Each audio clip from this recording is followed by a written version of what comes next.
Con la apertura de la importación del año 1979, desembarcaban las marcas más prestigiosas de distintos continentes. Así fue el desembarco de Toyota en nuestro país. En el día de hoy les mostraremos quizás uno de los autos más recordados de la marca japonesa, como fue la Toyota Celica. Un auto que se encargaba de la importación y distribución de manera exclusiva.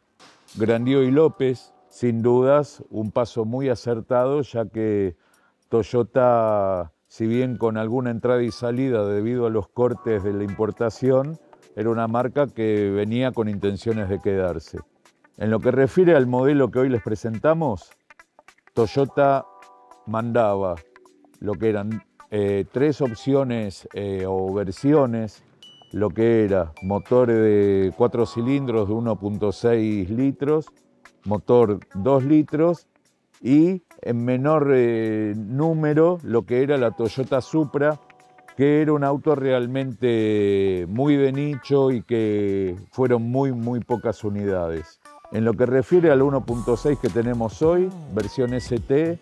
la versión más cara con el motor chico, digamos, que ya se dejaba ver en el semblante del auto que tenía algún equipamiento extra respecto a la versión más despojada. Quizás recuerden la que traía las dos ópticas redondas, es decir, bien básica, con motor 1.6 también. Y en este caso, ya con la apariencia, más allá de algún detalle que la diferenciaba, que la emparentaba con la 2 litros. Sus ópticas rectangulares, dos ópticas por lado, la parrilla mencionando la versión, los paragolpes, ya en lo que era una fibra sintética, que realmente al auto le quedaba muy bien y ya hablaba de lo que venía en lo que era la industria automotriz, y de hecho el auto le caía muy bien, ya que más allá del diseño del auto, que para nuestro mercado era algo muy novedoso, muy llamativo, frente a lo que estábamos acostumbrados a ver nosotros aquí que las marcas producían en la Argentina. Y sumado a que se importaban dos opciones de carrocería, lo que era la posibilidad como la de esta coupé, versión liftback, y la coupé, que era la que tenía un baúl definido, el techo era más corto y la luneta caía como si fuera un sedán de los conocidos por todos. El auto obviamente tenía algunos adelantos que aún en nuestro mercado no eran tan fáciles de ver, como podía ser el techo corredizo, el aire acondicionado. Esta versión no traía dirección asistida, venía con un equipamiento de lo que nosotros no estábamos tan acostumbrados en los autos de nuestro país. Se posicionaba entre los más caros de nuestro mercado, ya con el motor 1.6, ni hablar con el 2 litros, que era más caro aún. Pero es un auto que se supo ver mucho. La confiabilidad japonesa realmente se hizo valer, ya que eran coches que funcionaban siempre bien, que estaba todo hecho a la medida del auto, no había nada sobredimensionado, es decir, como que el auto en la parte de ingeniería realmente era un ítem de mucha importancia por la marca. En lo que refiere al frente del auto, un frente bien agresivo, realmente muy llamativo. El tema de la doble óptica rectangular le caía muy bien. La parrilla inclusive, más allá que podía haber alguna variable entre versiones de parrilla, épocas que las marcas aún le ponían las insignias en el centro del capot. El paragolpe, como dijimos, un paragolpe ya como si fuera de PVC, que era 100% novedoso, con entradas de aire que más allá de la abertura central de la parrilla tenía otra por debajo que ayudaba a refrigerar todo lo que era el sistema de enfriamiento del motor, y por debajo lo que eran las luces, que tenía posición, giro y baliza por debajo, es decir, en forma separada. Otra particularidad de estos autos, ya que quizá nosotros estamos más acostumbrados al todo en uno, el plafón que albergaba posición, giro y baliza, y acá eran de manera separada. La insignia de la versión, Luego todo el frente bordeado por una moldura de acero inoxidable, combinada con goma, todo era de mucha calidad. Podemos ver hasta tenían los corchetes, las molduras que hacía que no queden de manera filosa, y realmente todo tenía un alto grado de prolijidad y de calidad percibida. El capot, un capot con una matricería también muy interesante, dándole mucha apariencia de aerodinámica, esos matrizados laterales como que al auto le insinuaban como tener un alto grado de penetración a la hora de circular, y la nervadura central, clásica quizás todavía para estos modelos de auto, pero que combinaba muy bien con el resto del diseño de la trompa. Por detrás, el panel que alojaba las rejillas de desagüe y de entrada de aire, escobilla limpia parabrisas de un diseño también muy trabajado, como se puede ver, escobillas de alta velocidad con flejes individuales, no la escobilla ancha. Un parabrisas bien lanzado, bien curvo, acompañando lo que era la línea de la trompa. Podemos ver el diseño del parabrisas bien redondeado, como dándole un aspecto también bien aerodinámico, que finalizaba sobre estos embellecedores en plástico negro, con la particularidad que terminaban sobre una moldura cromada en acero inoxidable, como la que hacía el contorno del frente, que combinaba con la goma del burlete, y la canaleta lateral era prácticamente invisible, ya que a la vista daba la sensación de ser nada más que un embellecedor cromado, pero la pequeña separación que tenía contra el techo era lo que permitía que el agua decante sobre la misma y caiga, pero al verlo el auto parecía no tener las canaletas tan vistas por aquellos años. En la parte central, como pilar B, también un embellecedor ancho, que acá se vieron más prácticamente 10 años después, en lo que podía ser un Gol GTI, que era una manera de darle más músculo al auto, más nervio, y cubrir el pilar B central angosto, y que en este caso, como se puede ver, era material plástico con la insignia de Celica, con la tipografía tan recordada de la marca, y después como cierre lo que era el corte de cola del auto. Polémico, si se quiere, había amantes del diseño del auto y otros que no les gustaba, ya que, como dijimos, Toyota lo que era coupé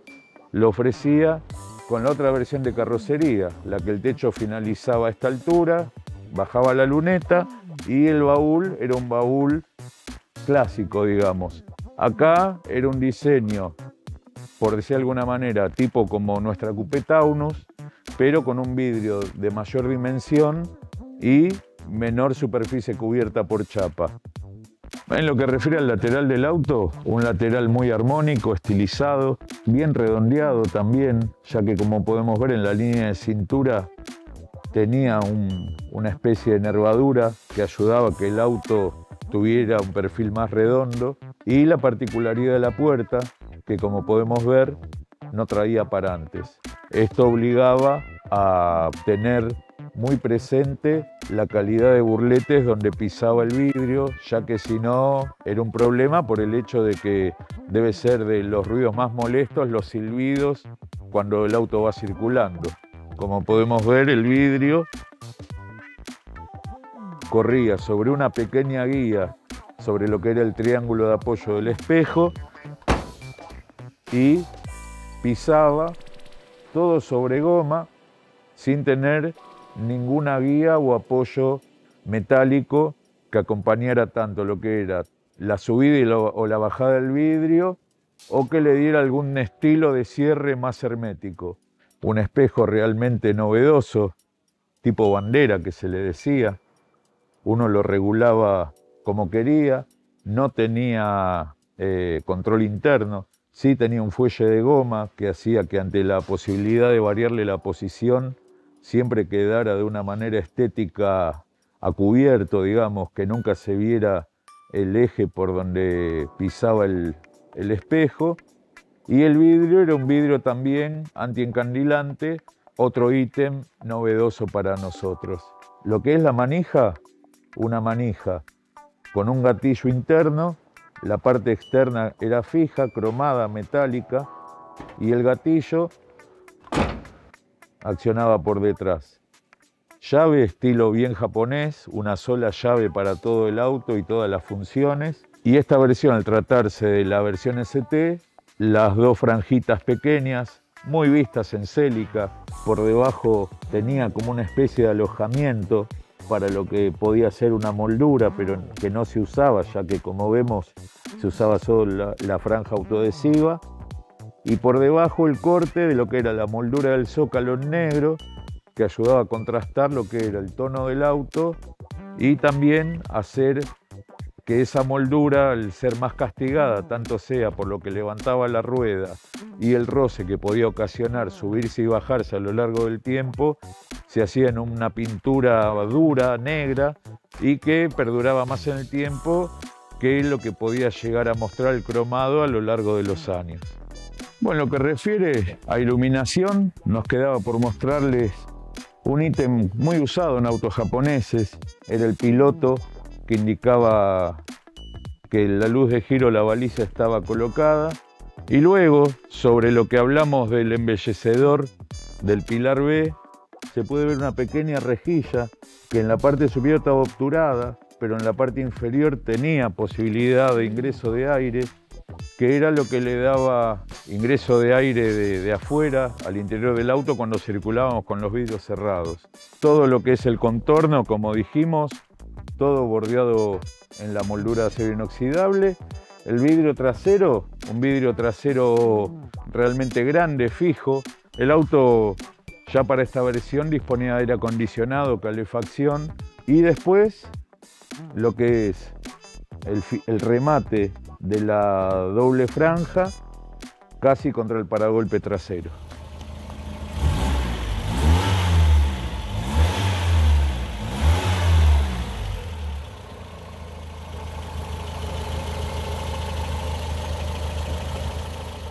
Motor 1600 centímetros cúbicos del tipo OHB, 2 válvulas por cilindro, 85 caballos a unas 5600 revoluciones, de no demasiada potencia, pero que se las arreglaba como para tener un desempeño bueno. Toyota declaraba unos 170 km por hora de velocidad final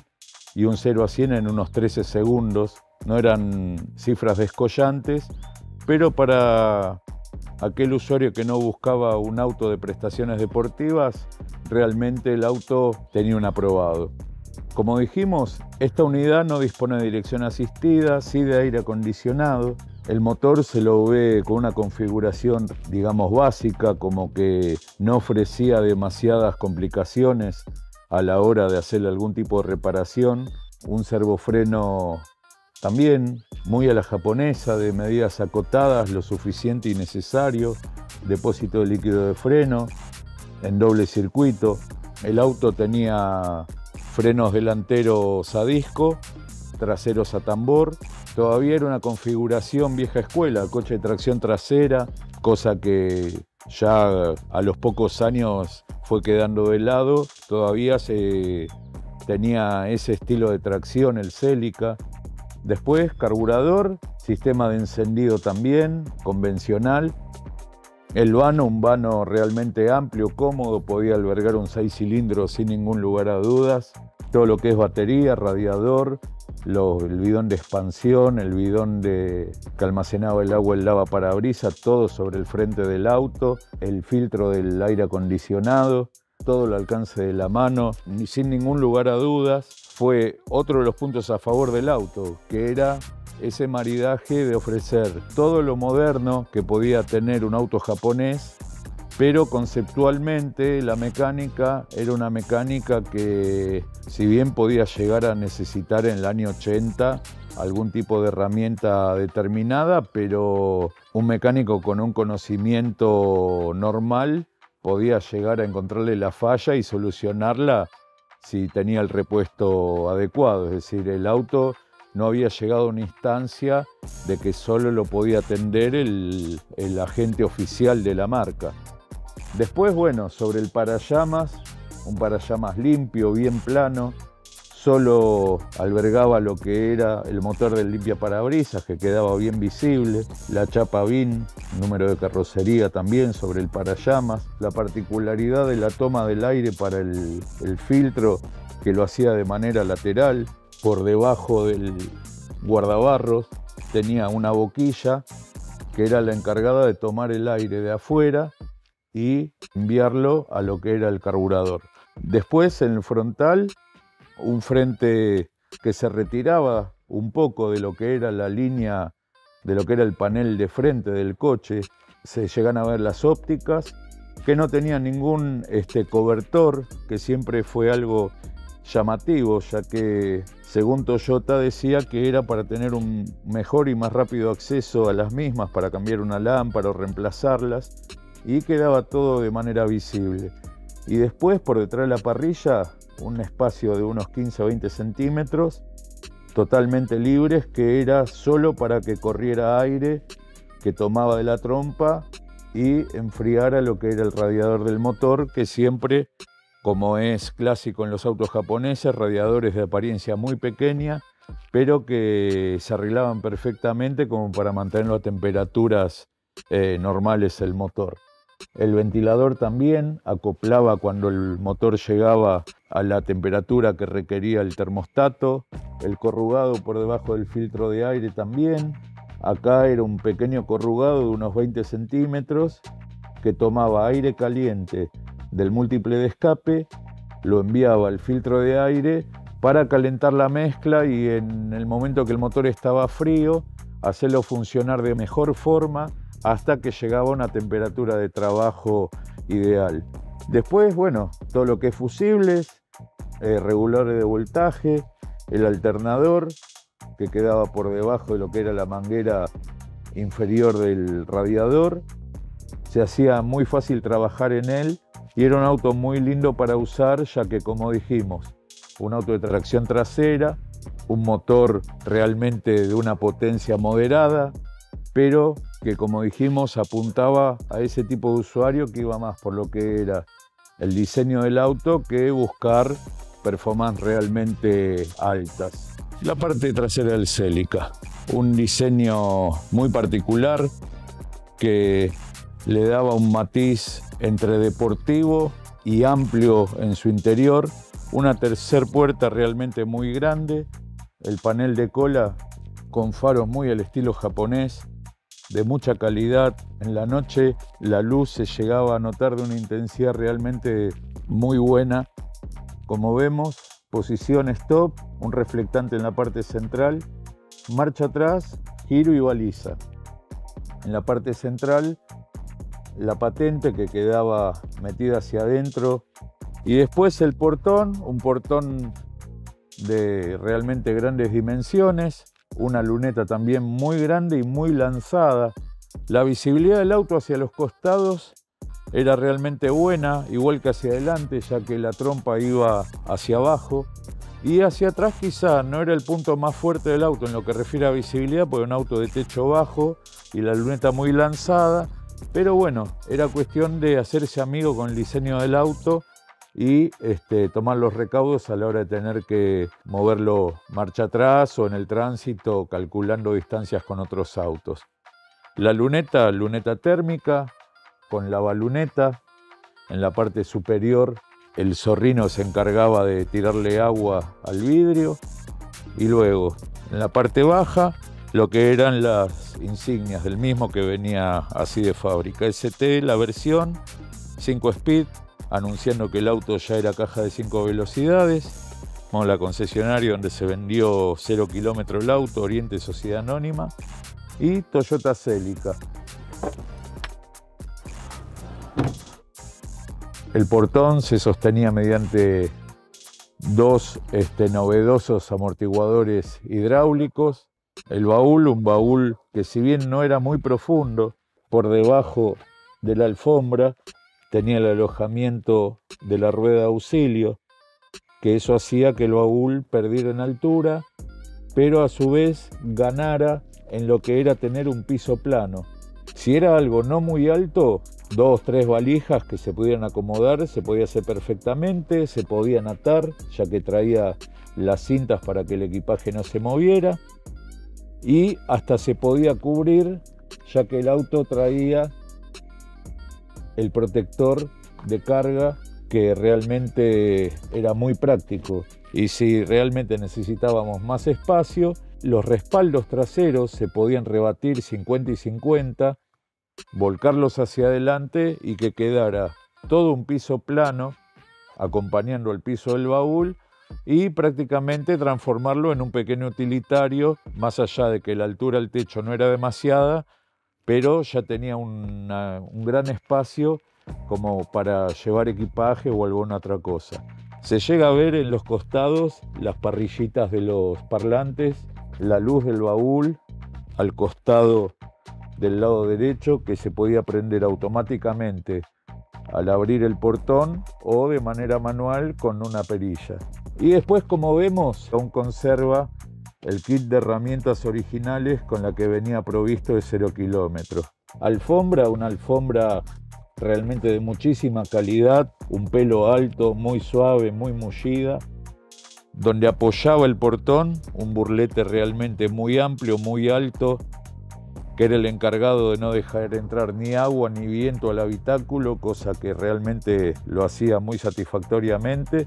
Todo lo que era la parte del motor y el mecanismo del lavaluneta venía tapado, y las perchitas, que era donde enganchaba el protector de carga, que era enrollable por detrás de los respaldos traseros. En lo que refiere a llantas y neumáticos, llantas de aleación liviana por tratarse de la versión full, con el embellecedor cromado en la parte central y bulones ciegos también cromados. Llantas en rodado 13, en este caso con neumático 185-70-13, un buen talón que le da muy buen andar en lo que es caminos no muy buenos, caminos irregulares, y no transmite la dureza ni al volante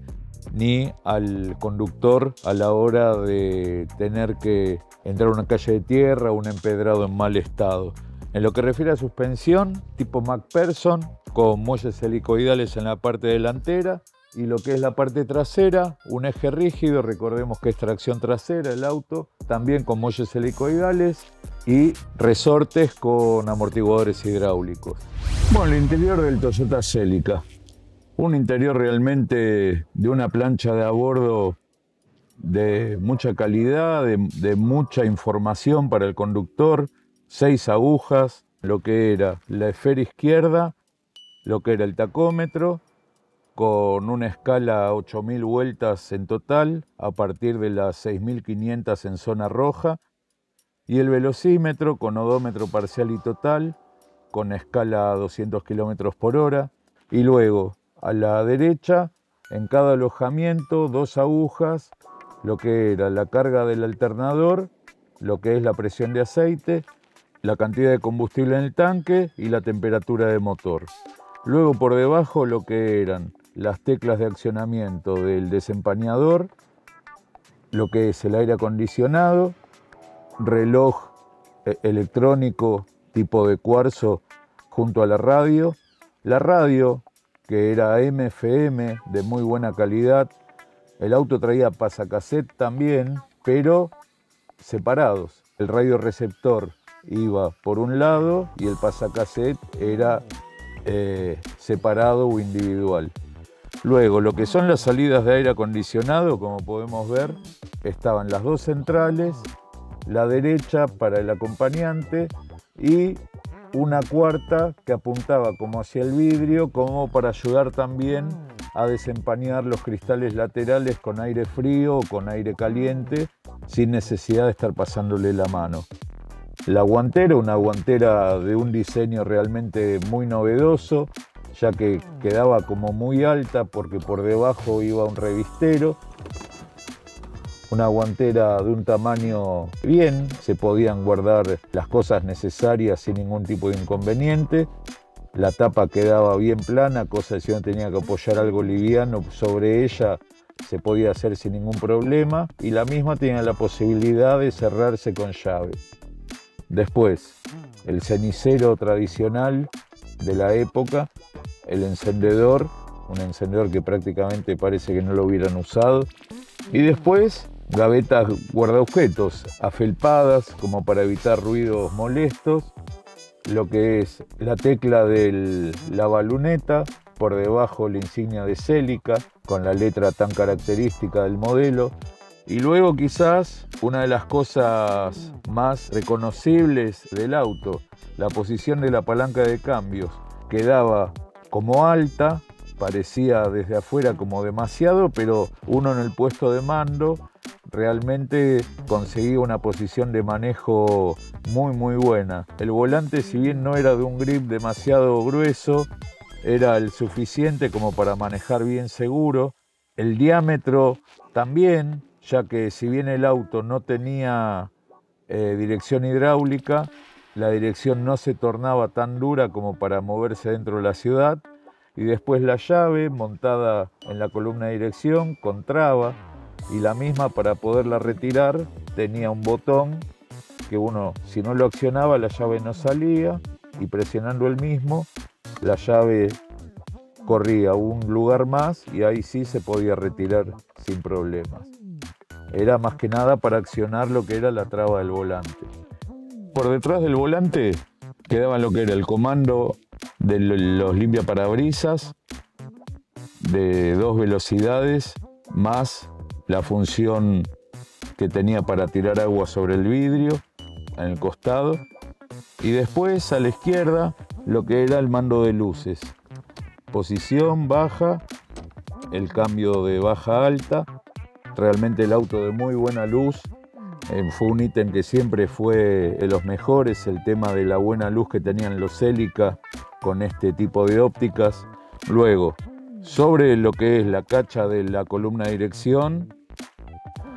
balizas que tanto lumínica como auditivamente se hacían notar de una manera importante, ya que los testigos eran de muy buena luz y el destellador realmente era muy sonoro. Y después las clásicas bocinas con los 3 pulsadores en cada radio del volante, en el centro el logo Celica bordeado con un aro también cromado. Faltaría mencionarles lo que es el comando de recirculación y de entrada de aire externo, lo que es el comando del ventilador a la velocidad que uno lo quería usarlo, y la elección de aire frío o caliente, y sobre él lo que es la elección de por dónde queríamos que salga el aire, si para los pies, si para el frente de uno o como desempañador. Quedaba solo a la izquierda, a diferencia de las otras salidas que eran rectangulares, una redonda tipo satélite, que uno la abría, la cerraba y la orientaba como quería, y también servía para que saliera la calefacción o el aire acondicionado. Y luego por debajo toda una serie de espacios de luces testigo, como que era la luz larga, el freno de mano y algunas otras que no se dejaba ver el logo de a qué correspondía, pero tenían también una función. Por detrás de la palanca de cambios, lo que era la tecla de la antena eléctrica, que no era automática, sí eléctrica, pero no automática, había que subirla en el momento que uno prendía la radio, un monedero junto a ella, y después la parte trasera de la consola que llegaba prácticamente a la línea final de las butacas, donde estaba en la parte central el freno de mano, una manija de muy buena calidad, y por detrás de él lo que era otra gaveta. Ver la vejez que tuvieron estos plásticos canta a las claras que eran de una calidad realmente superlativa. Las butacas, unas butacas muy cómodas, apariencia de planas, como que no contenían demasiado, pero uno sentado en ellas, uno iba bien acomodado. La tapicería era en la parte inferior en cuerina y en la parte superior, en la parte que quedaba más visible, tela escocesa, en lo que es gris, negro y azul, y pana aterciopelada en los laterales, tanto en el respaldo como en el cojín. Venía dotado de apoyacabezas regulables en altura y cinturones de seguridad ya inerciales. En la parte superior, techo corredizo, manual, el mismo del estilo de la Coupé Ford Sierra, se accionaba de manera mecánica mediante esta manijita y que uno al cerrarla tenía su alojamiento para que quede bien en línea al techo. Los parasoles de buena calidad, son los originales del auto, con espejo de cortesía al lado del acompañante y portadocumento al lado del conductor, espejo retrovisor día y noche, fijado al techo del auto, y el techo del auto tapizado en una tela clásica de tapicería de cielo raso de autos, micro perforada, pero sin costuras visibles, como que ya venía la tendencia de un panel completo, solo tenía lo que era un paravientos afelpado en la zona de apertura del techo corredizo y después era una sola placa hasta la parte trasera. Luz interior en la parte central del techo que se podía prender mediante la apertura de las puertas o de manera manual o apagarla y que no estuviera encendido en ningún momento. Y en la parte trasera lo que eran las manijas de sujeción para los ocupantes de los que viajaban atrás de mucha calidad. Nos queda por mencionarles lo que era la tapa de los fusibles, obviamente todo engamado en tipo madera que le quedaba muy bien. Le daba quizás un acento también a auto norteamericano. Lo que es la plancha superior, material blando, podemos ver el estado en que se encuentra, realmente óptimo, nuevo. Contra el vidrio, los dos parlantes, junto con los dos que le marcamos anteriormente por debajo de la luneta, eran los encargados de repartir el audio del equipo de música. La salida del desempañador, lo que es la apertura del capot, la pedalera, una pedalera muy cómoda. En este auto el embrague, un embrague muy liviano, se nota que el auto no tiene uso, dando la sensación de que es un auto con muy poco recorrido hecho. Y luego lo que es la puerta, una puerta de un diseño muy especial, ya que con el vidrio bajo no tenía nada que hiciera de marco del vidrio, era únicamente la parte baja, y la misma venía tapizada del mismo estilo que las butacas, con lo que era la cuerina, la tela tipo escocesa en la parte central, lo que es el pestillo de la traba, la apertura cromada y lo que es el apoyabrazo y el tirador para traer la puerta, que es realmente un diseño anatómico muy cómodo y de un tamaño, se puede decir, justo. Manija alzacristales, como dijimos, esta versión no traía levantavidrios eléctricos. Una vira cromada que dividía lo que era la parte superior e inferior del panel. Por debajo alfombra de buclé, al igual que el piso y el piso del baúl. La iluminación de la puerta se podía prender manual también o mediante el botón de la puerta. Y todo siempre enmarcado y detallado con algún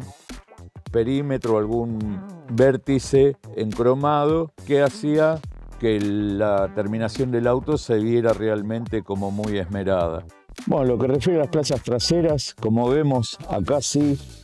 un asiento de mayor contención que los delanteros, ya que tenía esa cavidad como para que los dos ocupantes que fueran bien acomodados,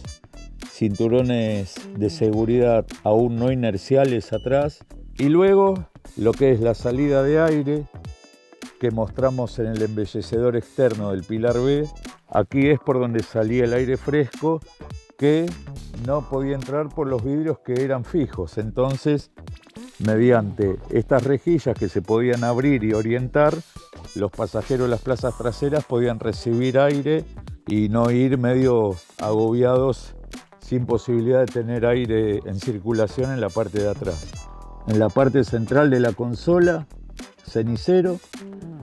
y las alfombras de goma originales, como vemos con logo Toyota. El auto realmente es de destacar el estado de mantenimiento que ha tenido a lo largo de las décadas.